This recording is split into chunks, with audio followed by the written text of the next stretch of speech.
ప్రియమైన దేవుని పిల్లలారా, ప్రభువైన యేసుక్రీస్తు వారి పేరట మీ అందరికీ వందనాలు. ప్రభువు పేరట మీ అందరికీ శుభములు, దీవెనలు కలుగునుగాక. ఈ ఉదయకాలం పరిశుద్ధ గ్రంథము నుండి దేవుని వాక్యాన్ని చదువుకుందాం. ద్వితీయోపదేశకాండం 28వ అధ్యాయము 10వ వచనాన్ని చదువుకుందాం.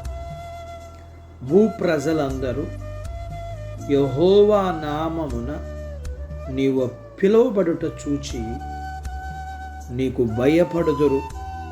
దేవుడు తన మాటలు మన కొరకు దీవించునుగాక. ఆమేన్. ప్రియమైన దేవుని పిల్లలారా, అలాగైతే ఇక శత్రువులకు మనం భయపడవలసిన అవసరం లేదని చెప్పి ఊరుకుంటే అది మన ఆత్మీయ వెనకబాటుతనానికి, అల్ప విశ్వాసానికి కారణమవుతుంది. దేవుడు ఎప్పుడైనా ఇలా అనుకుంటాడా? కాదు కదా. దేవుడు మనలను తనలా ఉండేటట్లు చేయగలడు. ఆయన నామాన్ని మనం ధరించి ఉండడం, మనం నిజంగా యెహోవాకు చెందిన వారిగా ఉండడం ప్రజలు గమనించేలా చేస్తాడు. దేవుడు మనకు అనుగ్రహించాలని ఎదురు చూస్తున్న ఈ గొప్ప కృపను మనం సంపాదించుకుందాం గాక. ఇది గుర్తుంచుకోండి, యథార్థవంతులైన పరిశుద్ధులంటే భక్తిహీనులకు చాలా భయం. పరిశుద్ధులు వాళ్ళు ద్వేషిస్తారు, అదే సమయంలో వాళ్ళంటే భయపడతారు కూడా. హామానుకు మొర్దెకై అంటే ఎంత భయమో చూడండి. అప్పటికీ ఆ మంచి వ్యక్తిని నాశనం చేయడానికి అంతా సిద్ధం చేసుకున్నాడు కూడా. అయినా భయమే. నిజానికి వారు పరిశుద్ధులకు అంతగా భయపడడం వల్లనే ఆ భయంలో నుండి ద్వేషం పుట్టుకొస్తుంది. ఆ విషయాన్ని ఒప్పుకోవాలంటే వారు గర్వం వారికి అడ్డొస్తుంది. ఏమాత్రం భయానికి చోటు ఇవ్వకుండా సత్యాన్ని, యథార్థతను అనుసరిద్దాం. భయం అనేది మనది కాదు. చెడు పనులు చేస్తూ సైన్యములకు అధిపతి అయిన యెహోవాకు వ్యతిరేకంగా యుద్ధం చేసేవారికే ఆ భయం ఉంటుంది. నిత్యుడైన దేవుని నామం మనకు పెట్టబడితే మనం భద్రంగా ఉంటాం.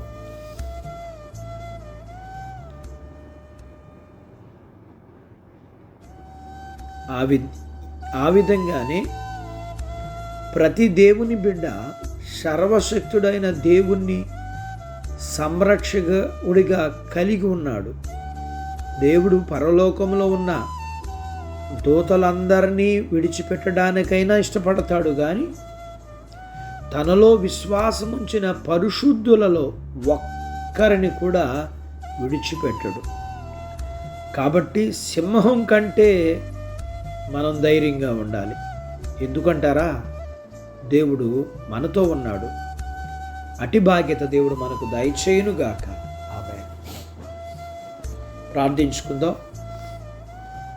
నాతో పాటు ఏకీభవించండి. మమ్మలను మిక్కిలిగా ప్రేమించిన మా ప్రియ పరలోకపు తండ్రి, మీ పరిశుద్ధ నామాన్ని బట్టి మీకు వందనాలు. ఈ ఉదయకాలం మీ పాదాల దగ్గర మీ లేఖనాన్ని మేము నేర్చుకోవడానికి సహాయం చేశారు. నేర్చుకున్న లేఖనపు సత్య ప్రకారం మిమ్మల్ని మేము కలిగి ఉన్నప్పుడు మమ్మును బట్టి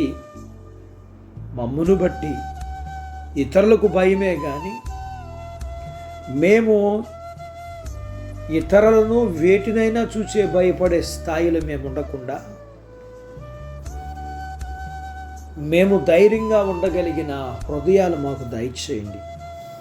ఎందుకు అనంటే, నేనేమాత్రం మిమ్మల్ని విడవను, నిన్ను ఎన్నడూను ఎడబాయనని ఆయనే చెప్పాను కదా.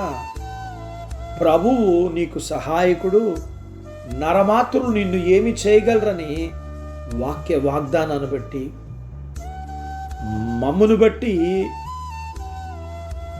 చెడ్డవారికి భయం కానీ మాకు భయం అనేది లేకుండానట్లుగా మీ వాగ్దానాలను బట్టి ధైర్యముగా ఉండి కొనసాగించగలిగిన జీవితాలు మాకు ఇవ్వండి. మీ పిల్లలను దీవించండి. చిన్న బిడ్డలను, యవనస్తులను, వృద్ధులను, స్త్రీలను, పురుషులను దీవించండి. వారి చదువులు, ఆరోగ్యాలు, ఉద్యోగ ప్రయత్నాల్లో విజయాలు ఇవ్వండి. ఉద్యోగాలలో ప్రమోషన్స్ ఇవ్వండి. చేతి పనులు, వ్యాపారాలు, పొలాలు, పశువులను దీవించండి. వివాహాలు కాని వారికి అవటానికి, గర్భఫలం లేకున్న వారికి ఇమ్మని, గర్భం కలిగిన వారికి సుఖమైన ప్రసూతి ఇమ్మని, ప్రసూతి అయిన తల్లి పిల్లలకు ఆరోగ్యాలు ఇమ్మని, మీ పిల్లల అవసరాలు, సమస్యలు, బలహీనతలు, రుణాల నుంచి విడిపించమని, మీ పిల్లలను దీవించమని యేసు ప్రభు వారి పేరట స్తుతించి ప్రార్థించి అడిగినవన్నీ పొందుకొని ఉన్నాము తండ్రి. ఆమెన్. దేవుడు మిమ్మల్ని దీవించునుగాక. ఆమెన్.